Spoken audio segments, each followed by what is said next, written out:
alright, let's get into it. Alright, so we're going to open up our Silhouette Studio, and we just have a blank page that we're going to import our image onto. You just hit open, find your image you want. This one we will be using. And selecting, I want to make it much smaller than that, so I'm going to lock my width and height so that it stays in proportion with itself, and I'm going to make it 3 inches wide. Now I'm going to go over to my my registration marks button and turn those on. I'll move that out of the way. Now one thing you want to make sure of is when you put your image in here that it's not too close to your black box. I think having it in this crosshatch area here is fine, just as long as it's not here or here, because when the cutter runs its registration and it runs into another color, then it's going to confuse it and you'll get a failed registration. So just keep it over here, and now we're going to go over to this little button that kind of looks like a butterfly and select trace area, and now just draw a big box over the whole image. Now I don't want it cutting everywhere that there's a yellow, so I don't want all of this being cut out, so I'm going to crank up my threshold until it's just a big yellow block in there, like that right there, and just hit trace. Now if we zoom in, I'm going to move this out of the way for a second, but if we zoom in, we see that we have this red cut line now. And I want my image to have a white border around the whole thing, instead of just being cut exactly with the image. So I'm going to give it an offset. And to do that, we'll have to select the red line, the red cut line there, and just hit offset. And that'll give it a real big offset, and I don't really want it that big. I want it to be kind of smaller than that, so I'm just going to bring it down a little bit. Let's go, that's pretty good right there. And now one thing you want to make sure that you do is get rid of your old cut line, because you don't want it cutting it twice. Oops.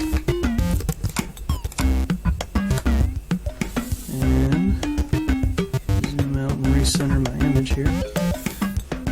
So I'm just going to select all this and center it up. And we want to make copies of these, and we're going to make 4 of these stickers, so we just go over to our replicate button, which is this weird little, I'm not sure what it is, but this button right here, and these arrows that will duplicate in the direction that they're pointed. So if you hit this right one, it'll duplicate right to the right. Select everything again and hit this down button, and it'll select all of them down to the bottom. And now we just hit print.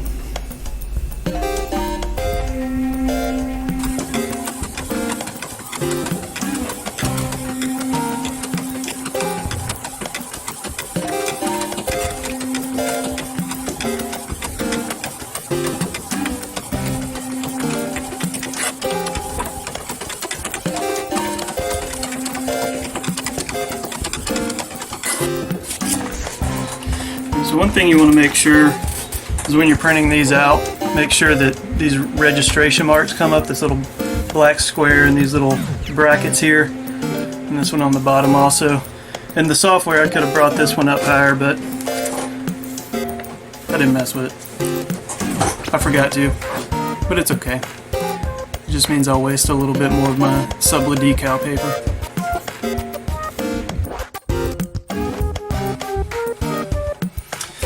Now here I've got a piece of Sublidecal cut about the same size as my paper.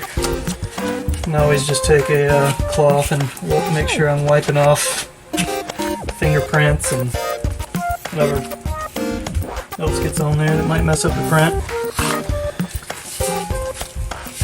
Just try to make sure I get my tops lined up perfectly and the edge lined up perfectly, and then tape it on there.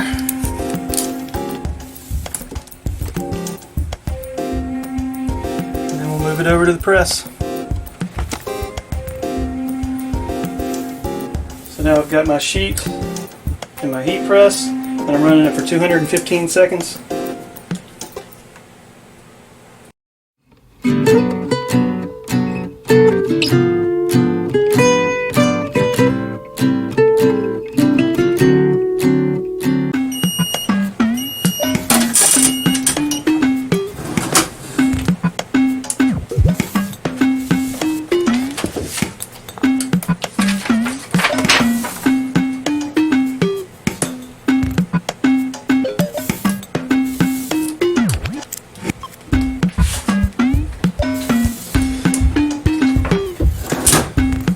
always immediately put mine under a piece of heavy wood that's real flat and smooth to let it cool off and dry.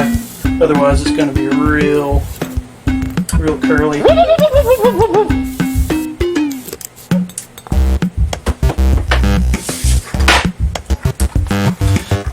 That's what our image looks like.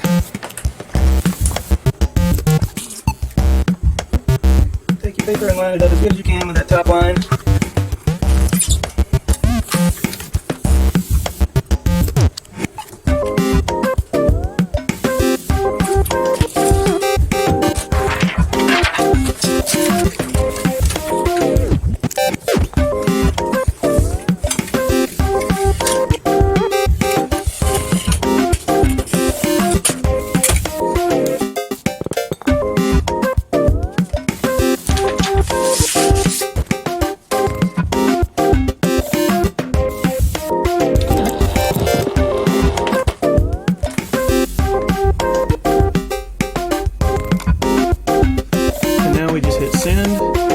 And I always set, when I'm doing die cut stickers, I always set my material setting on cardstock, texture, heavy 80 pounds.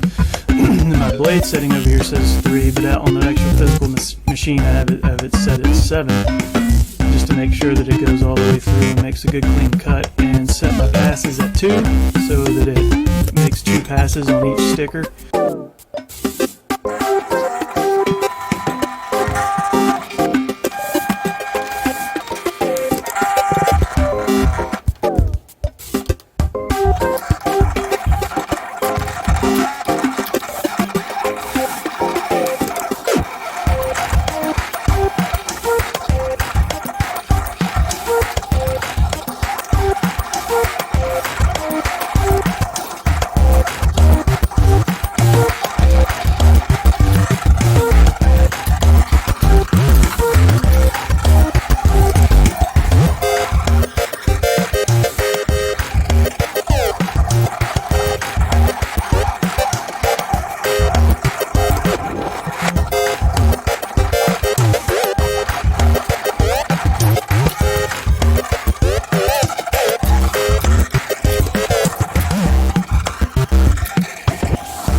That's one way to make die cut stickers using Sublidecal. As you can see, they turned out pretty good. Have a real glossy texture finish.